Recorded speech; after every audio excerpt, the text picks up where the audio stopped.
আমি আলিয়া বলছি। আজকে তোমাদেরকে আবারও আপন মা ছেলের কঠিন একটি গল্প বলবো। এই গল্প সাধারণত কেউ কাউকে বলে না। যদি ভিডিওটি শেষ পর্যন্ত দেখো তোমাদের দাঁড়িয়ে যাবে। আমার বয়স তখন 12 কিংবা 13 হবে। ফরিদপুর থেকে জালাল না হলেও 40 কিলোমিটার তো হবেই। জালালগড়ে বাবা কাজ করতেন কাপড়ের মিলে, ছোট মাসি ফরিদপুরে থাকতেন। এমনি ঝাড়খণ্ডে এখনকার মতো ভালো যাতায়াত ছিল না। সকাল আর দুপুর মিলিয়ে মোট 3টি বাস ছিল সারাদিনে। খুব বদমাইশ ছিলাম বলেই দাদা বোর্ডিং এ ভর্তি করে দেন। দাদা তখন বেসফ এর লেফটেন্যান্ট। বোর্ডিং এর ছুটিতে পালা করে আমাদের ছোট মাসির বাড়িতে ছুটি কাটাতে যেতে হতো। মা সরকারি চাকরি করতেন, তাই সময় সুযোগ হতো না দেখেই সুনুদির সাথেই আমাদের পাঠিয়ে দিতেন। পাহাড়ে ঘেরা জায়গাটা আমাদের খুব ভালো লাগত। সুনন্দা মেসোর ছোট বোন আমাদের থেকে বিশেষ বড় ছিল না, বছর 5 হবে। দেখতে যেমন মিষ্টি, গান তেমন গাইতে পারত। খেলে আনন্দে কেটে যেত আমাদের কৈশোর। মাসির নাম খুব আধুনিক ছিল, মার থেকে ছোট। মাসি 13 বছরের ছোট ছিলেন। রোমা নাম হলেও সবাই মাসিকে রমা করেই ডাকত। অনেক আদর করতেন আমাদের, আর চূড়ান্ত রান্না ছিল হাতের। তাই ফরিদপুরে আসলে ওনার হাতের লিচুর পুডিং, মোরব্বা, কই মাছের কালিয়া, আনারসের চাটনি খেয়ে মন ভরে যেত। যা বানাতেন মুখে স্বাদ লেগে থাকত। মেসো ব্যবসায়ী ছিলেন। এরপর আমরা ব্যারাকপুরে চলে আসি। বাবার বদলি হয়। ছোটবেলার সোনালি দিনগুলো চোখে ভাসে। আমরা সুনন্দাকে কোনোদিন মাসি বলিনি, সুনুদি করেই ডাকতাম। বিহার থেকে ফিরে এসে সুনুদির সাথে বা বড় মাসির সাথে যোগাযোগ হারিয়ে গেছিল। চিঠি ছাড়া কোনো যোগাযোগ থাকতো না প্রায়। আর আমাদের বাড়িতে ফোন অনেক পরেই এসেছিল। বাবার বদলির 4 বছর পরে মাও বদলি হয়ে চলে আসেন। আমাদের ব্যস্তময় জীবন চলতে থাকে। আস্তে আস্তে স্মৃতি ম্লান হতে থাকে। স্কুল শেষ করে, কলেজ শেষ করে, ইউনিভার্সিটি ছাড়িয়ে বেশ বড় হয়ে যায় গাছের মতো। মা বাবার বয়স হয়েছে, দুজনেই রিটায়ার করে দাদার আশ্রয় নিয়েছেন। দাদার 2 ছেলেমেয়ে। দাদা তার পরিবার, মা বাবাকে নিয়ে খুব খুশি। আমি ছোট বলে আমার উপর দায়িত্ব কম ছিল। বয়স 27, বিয়ে করলেই করা যায়, কিন্তু বিয়ের দিকে তেমন টান ছিল না। দাদা আম্বালা চলে যাওয়ার পর থেকেই আমি একটু বেশি বেপরোয়া হয়ে উঠলাম। ভালো ব্যাংকে উঁচু পোস্টে চাকরি করার সুবাদে পয়সার অভাব হতো না। বছরে 1-2 বার করে মা বাবা এসে থাকলেও দাদার বাচ্চাদের প্রতি তাদের টান থাকার কারণে আম্বালা ফিরে যেতেন। মা চাইতেন আমরা সবাই একসাথে থাকি, কিন্তু তা সম্ভব হতো না মোবাইল বা ফোনের দৌলতে। এখন কোনো দূরত্ব দূর ছিল না। মনীষাকে আমার ভালো লাগত, কিন্তু বউ হিসাবে ওকে ভাবিনি। মাঝে মাঝেই আমার ফ্ল্যাটে চলে আসতো রবিবার। মনীষা সেরকমই মেয়ে ছিল, ইংরেজি স্কুলে পড়ার দৌলতে সব কিছুই রপ্ত করে নিয়েছিল। অল্প বয়সে মনীষা আমাকে বিয়ে করবে বা আমাকে ভালোবাসে এমন সম্পর্ক আমার আর ওর ছিল না। সোজা কোথায় একে অপরের পরিপূরক ছিলাম। আর অফিসে আমার সাবঅর্ডিনেট দিনগুলো খাপছাড়া কাটলেও বুঝতে পেরেছিলাম জীবনে ভোগের মানে কি। কিছুদিন পর জানতে পারলাম দাদা দিল্লিতেই থাকবে, আর সেখানে বাড়ি কিনছে। দাদার 2 ছেলে মেয়েকে সামলে বাড়ি কিনতে অনেক টাকার দরকার পড়ল। মা বাবা তাদের জমানো টাকা ঢেলে দিলেন। দাদার বাড়ির পিছনে পেল্লাই একখানা বাড়ি কিনে দাদা দিল্লিবাসী হয়ে গেলেন। আগে মতো শাসন না করলেও সপ্তাহে 1 বার ফোনে লেকচার শুনতে হতো। তারাও আমার বিয়ের জন্য উঠে পড়ে লাগলেন। আমার ব্যারাকপুরের ফ্ল্যাটে আমার সাজানো গোছানো সাম্রাজ্যে ঘন কুয়াশা ঢেকে গেল যখন খবর আসলো ব্যক্তিগত শত্রুতার জেরে মেসোর বন্ধুরা তাকে ঠকিয়ে পথে বসিয়ে দিয়েছেন। সব থেকে আশ্চর্যের বিষয়, মেসো এই সব কথা বাড়িতে জানানোর ইচ্ছা পর্যন্ত করেননি। সুনন্দাদির বিয়ে হয়েছে বিহারেই, কিন্তু তার শ্বশুর বাড়ির লোকেরা বিশেষ ভালো ছিলেন না, তাই তারা মেসোমশাইকে সাহায্য করতে অস্বীকার করে। মেসোর অমন সুন্দর বাড়িখানা বিক্রি করেও ধার শোধ করা যায়নি। এমন অবস্থায় মেসো নিজেকে শেষ করে দেওয়ার পথ বেছে নেন। চারিদিকে ঋণের বোঝা আর পাওনাদারদের যন্ত্রণা নিয়ে ছোট মাসির জীবন এখন নরক প্রায়। তাদের একটি কন্যা সন্তান দীপ্তামিতা ক্লাস 10-এ পড়ে মাত্র। তাকে মেসো দুন স্কুলে ভর্তি করিয়েছিলেন অনেক পয়সা খরচা করে। এখন রোমা মাসি মাথায় হাত দিয়ে বসে পড়েছেন। বেশ খারাপ লাগলো একটা মানুষকে কাছে দেখা, এত ভালো লোক, কিন্তু ভাগ্যের কি পরিহাস। মা বাবার আদেশ আসলো দিল্লি থেকে। এরকম পরিস্থিতিতে আমার কাছে শুধু আদেশ আসে, তুই তো অনেক ইনকাম করিস, তুই মাসিকে নিজের কাছে রাখ। অত বড় ফ্ল্যাট কি করবি একা থেকে? তার চেয়ে মাসি রান্না বান্না করে দেবে, আর দীপা স্কুলের ছুটিতে আসবে থাকবে। মাসির আমরা ছাড়া কে আছে বল? মাসিকে একটা ভালো কাজ দেখে দে। মাসি তো পাস। মার আদেশে আমার সোনার লঙ্কা ছারখার হয়ে গেল। মনীষাকে জানালাম যে আমাদের মস্তির দিন শেষ। আর বন ধুরা যারা আসতো আমার ঘরে বেপরোয়া মস্তি করত, তাদের গার্লফ্রেন্ডদের নিয়ে তাদের আশা হতাশাতে পরিণত হলো। মাসির বয়স এমন কিছু বেশি ছিল না যে জীবন শেষ হয়ে গেছে, 40 শেষ করেছে সবে, কিন্তু এমন প্রৌঢ়া মহিলাকে ঘরে রাখা মানে নিজের সব প্রাইভেসিতে আমের আটি। ফোনে মাসির কান্না হাতে পায়ে ধরা শুনে আমার বুক গলে গেল। মাসির দেনা শোধ করতে করতে আমার পুঁজি প্রায় শেষ হবে। এমন সময় মাসির মেয়ের স্কুল থেকে ফোনে আসলো, সামনের বছরে টিউশন ফি ভরতে হবে, অনেক টাকাই নেই করে খরচা হয়েছে, বাধ্য হয়েই সেভিংস এর কিছু কালো টাকা ভাঙিয়ে ড্রাফট করে পাঠিয়ে দিলাম। মাসির প্রতি ভালোবাসা থাকলেও এখন আমি আর ছোট নেই। দাদা বাবারাই সব ব্যবস্থা করে মাসির ঝাড়খণ্ডের জিনিসপত্র বিক্রি বাট্টা করিয়ে দিলেন। বোচকা বুচকি নিয়ে মাসি আমার ফ্ল্যাটে উঠলেন। আমার নরকীয় দিন শুরু হলো। মাসি কে বুঝতে দেওয়া সম্ভব নয় যে আমি একেবারেই খুশি নয়। কিছু কিছু বন্ধুরা লাল পানি খেতে আসত, তারাও এসে ফিরে যেতে লাগল। ছোটবেলায় মাসিকে যা দেখেছিলাম এখন মাসির অনেক পরিবর্তন হয়েছিল। সুন্দর মুখখানা মায়া জড়ানো। আমার মাসি এমনিতেই 5 ফুট 5 ইঞ্চি লম্বা। আগের চুল বয়কাট রাখতেন, কিন্তু এখন লম্বা চুলের বিনুনি ফর্সা সুন্দরী মুখে অসাধারণ একটা লালিত্য। মাসি কখনো আমাকে রনি বা রঞ্জন বা সুরঞ্জন সব নামেই ডাকতেন। সকালে রান্না করে আমার রান্না খাইয়ে টিফিন ও দিয়ে দিতেন। সত্যি বলতে মাসির রান্না খেয়ে এত তৃপ্তি পেতাম যে বাকি সব কিছু ভুলেই যেতাম মাসির পাশে এইভাবে দাঁড়ানোতে। মাসি আমার সামনে অনেক কৃতজ্ঞতা প্রকাশ করতেন, যা আমি চাইতাম না। ভালো লাগতো না একরকম মাসির সংসার যেন আমি চালাছিলাম। 2 সপ্তাহ কেটে গেছে, মাসি এসেছে। মাসি মাঝে মাঝে আমার ফোনে মার সাথে বাবার সাথে কথা বলে নিয়ে লাল পানি খাওয়া মেয়ে মানুষ নিয়ে ফুর্তি করা একদম লাটে উঠে গেল। মনীষা নিজের খিদে মেটাতে রাহুলকে বেছে নিল। রাহুল আমার এক কলিক কুকুরের মতো মনীষার পিছন পিছন ঘুরে বেড়াত সুযোগ পেল। তাই আমার দুর্বলতাকে কাজে লাগিয়ে লাল পানি খাইয়ে মনীষাকে নিয়ে ফুর্তি শুরু করল। কাজ অফিস করতে করতে কেটে গেল 1 মাস।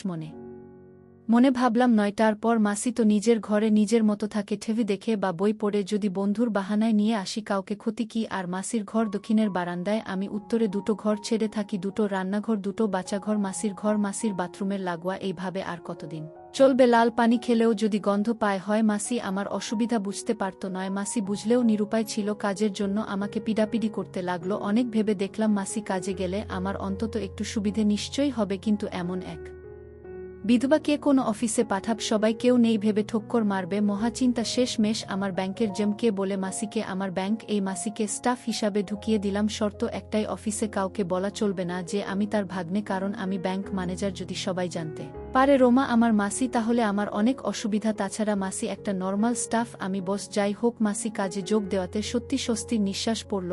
আমি অনেকটা ব্যক্তিগত জীবন ফিরে পেলাম। আসতে আসতে আরও 2 মাস কেটে গেল। সিগারেট ঘরেই খেতাম, আর ইদানিং লাল পানি খাওয়াটাও ঘরেই শুরু করলাম। যেহেতু আমার টাকায় মাসির বাচ্চার পড়াশোনা চলত, সেই জন্য মাসির হাব ভাব পাল্টে যেতে লাগলো। এত বিনা ভালো লাগতো না, এই যেন প্রভু ভৃত্যের মতো ব্যাপার স্যাপার। কেউ কাউকে কিছু না বললেও মাসির আর আমার সংযোগ এতটাই কমে গেল যে শুধু আমার প্রয়োজনের আর চাহিদার কথাটুকু হতো। এর জন্য আমার ব্যস্ততা কতটা দায়ী তা আমি জানতাম না। ছুটির দিন ঘরে থাকতেই ইচ্ছা করতো না। গাড়ি ছিল একদিন, তাই মাসিকে গাড়ির সদ উপযোগ করার খাতিরে বললাম, এখানে গাড়ি চালানো শিখে নাও, আমার বাজারের জন্য অপেক্ষা করতে হবে না। ঘিমাসি মাথা নিচু করে বলল, কাল খোঁজ নেব।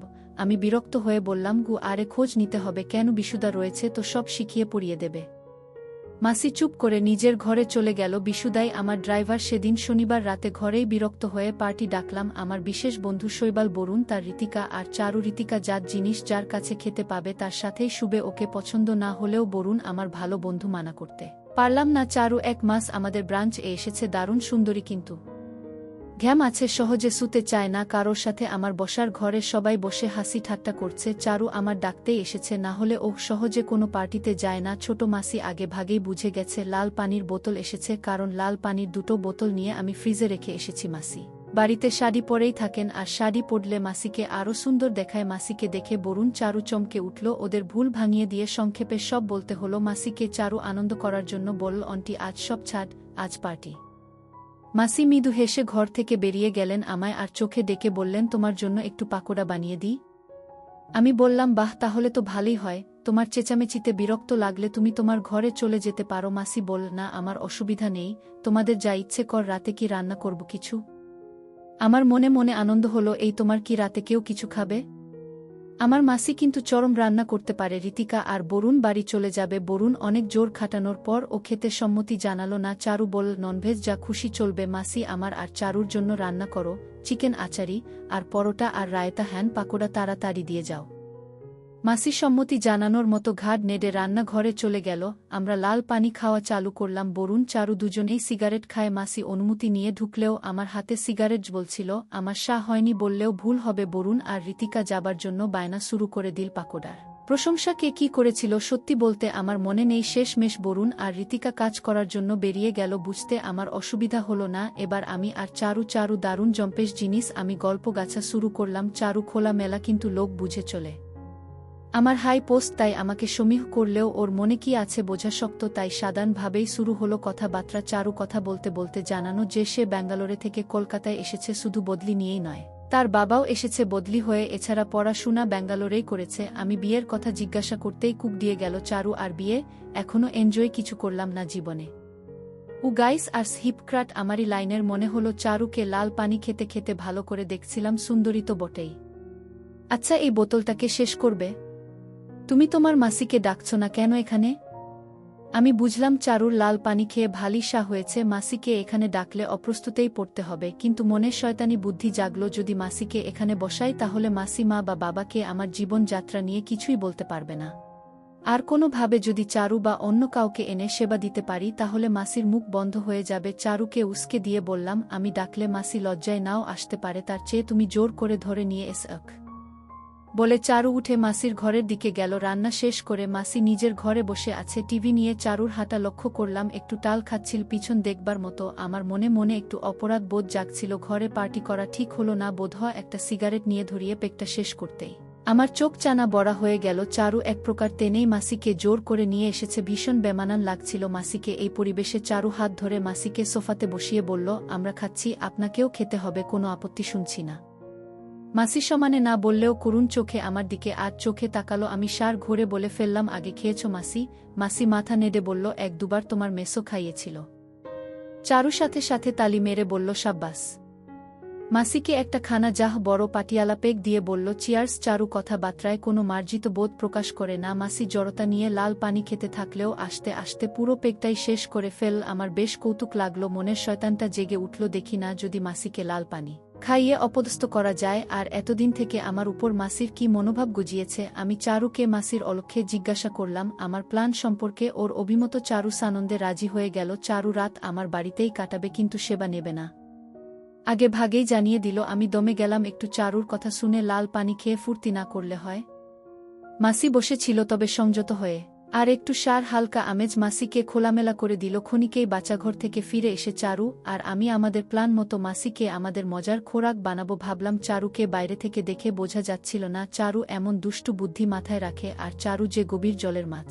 বুঝতে অসুবিধা হলো না আমার। চারু মাসির গায়ের কাছে বসে মাসিকে বলল, তুমি এত চুপচাপ কেন? আমরা কি তোমার আপন নয়? আমরা 3 পেগ খেয়ে নিলাম আর তুমি 1 পেগ ধরেই বসে আছো। মাসি মৃদু হেসে বলল, আমার তোমাদের মতো অভ্যাস নেই, আর এখন আর এসব কি মানায়? চারু না করে বলল, না ওসব চলবে না, এই পেগটা খেতেই হবে। বলে আরেকটা জাম্বো পাতিয়ালা পেগ মাসির হাতে ধরিয়ে দিল। মাসি না করলেও গল্পের ছলে এদিক ওদিক করে পুরোটাই খেয়ে ফেল। সার ঘোরে এবার বাড়তে থাকলো। মাসির খিলখিলিয়ে হাসি আর আলু থালু হয়ে পড়ে সোফাতে বসে থাকা দেখে চারু আর আমি মস্তি নিতে থাকলাম। চারু প্রশ্ন করল, আচ্ছা রমা মাসি, রঞ্জু কেমন ছেলে? মাসি চারুর মুখে হাত রেখে বলল, ওহ ভগবান, একরকম আমার মালিক। আমি জানি না। এমন ভাব করে বললাম, কেন মাসি এমন কথা বলছ? তুমি জানো না চারু, রঞ্জু আমায় নতুন জীবন দিয়েছে। ওর ঋণের বোঝায় আমি ডুবে আছি, আর জানি না কোনোদিন ঋণ শোধ করতে পারবো কিনা। চারু বলল, আচ্ছা ও যে লাল পানি খাচ্ছে, সিগারেট খাচ্ছে? মাসি ওই কথা উড়িয়ে দিয়ে বলল, এখনকার ছেলে মেয়েরা একটু আধটু খায়, ওহ একা থাকে বেচারা, কি বা করবে। মাসির কথা শুনে ভালো লাগলো। চুপচাপ গিয়ে হান্ডি ক্যাম চালিয়ে দিলাম। চারু আর মাসিকে বুঝতে দিলাম না টিভির উপর আমি হান্ডি ক্যাম রাখি। তোয়ালে চাপা দিয়ে মাসির সংকোচ কাটাতে ঘর থেকে সিগারেট বেরিয়ে গেলাম। চারু এবার শালীনতার মাত্র ছাড়িয়ে ফেল। তুমি আসতে ওর কত অসুবিধা, ওর মেয়ে বন্ধুরা এখানে আসতেই পারে না। বাইরে থেকে দাঁড়িয়ে বারান্দায় আমি সব কথা শুনছি। মাসিকে কোথায় কোথায় হেনস্তা করার ইচ্ছা জাগলো। সত্যি মাসি আমাকে মানে না, আমার পয়সার জন্য এমন কথা বলছে। বুঝতে হবে না অসুবিধা কোথায়, ওর মেয়ে বন্ধু আসলে আসবে। এখন ওর বিয়ে করার কথা আমার জন্যই না। ওর কত কষ্ট আমার জীবনে, আর কি বা আছে। ওহ আমার মেয়ের দায়িত্ব নিয়েছে, এটাই বড় কথা। তার জন্য আমি তো এমনিতেই ওর কাছে ঋণী। ওহ না থাকলে হয়তো আমার পথে বসতে হতো।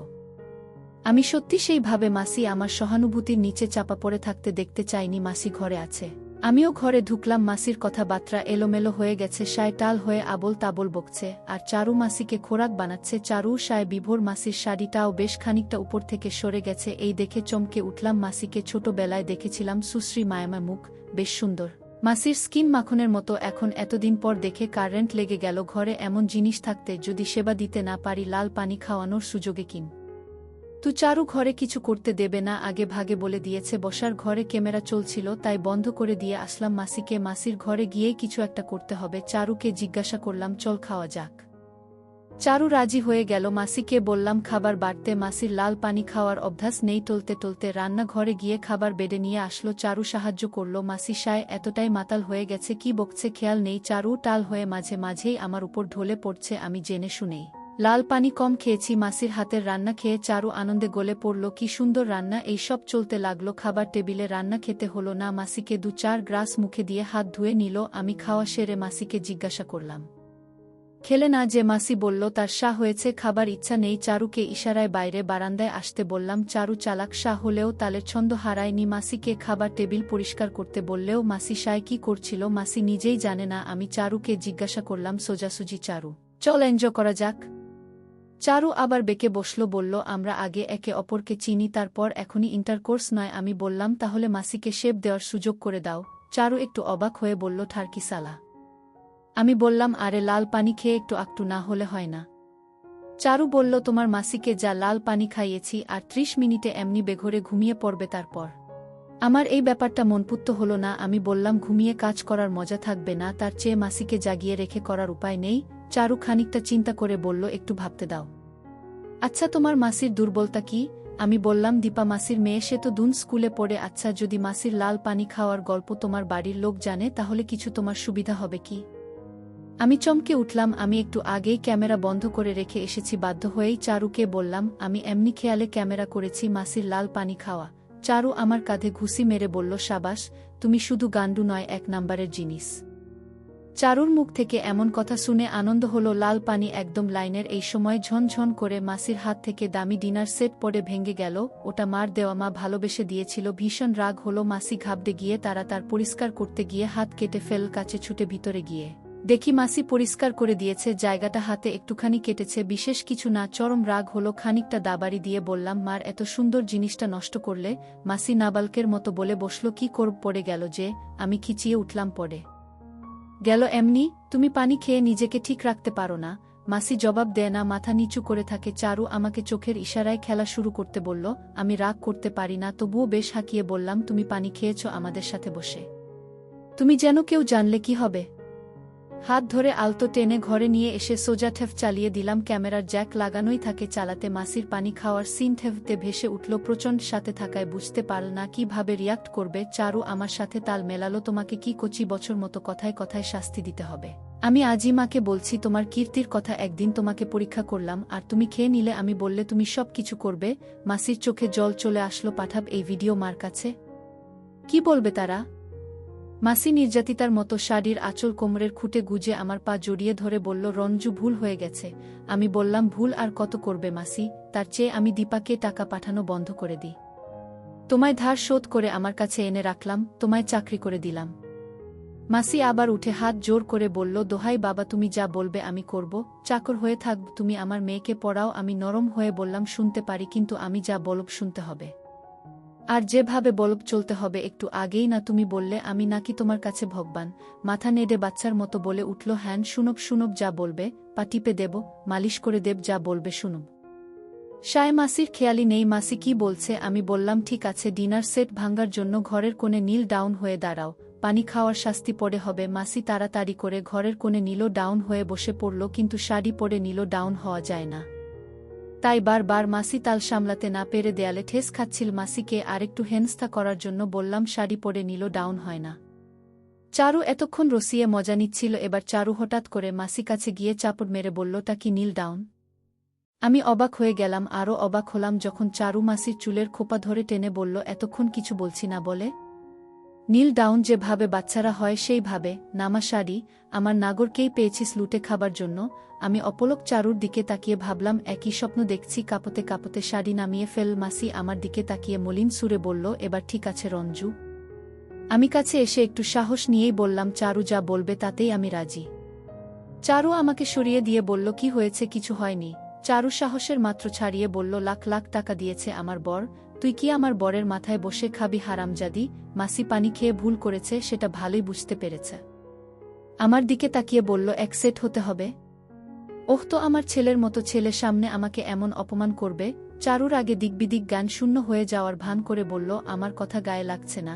এই যাও যাও রঞ্জু, তুমি নিজে ছিঁড়ে দাও, আমি বলছি, না হলে আমি তোমার মা বাবার কাছে যাব আর বলব তুমি আমাকে পেট বাঁধিয়ে বিয়ে করছো না।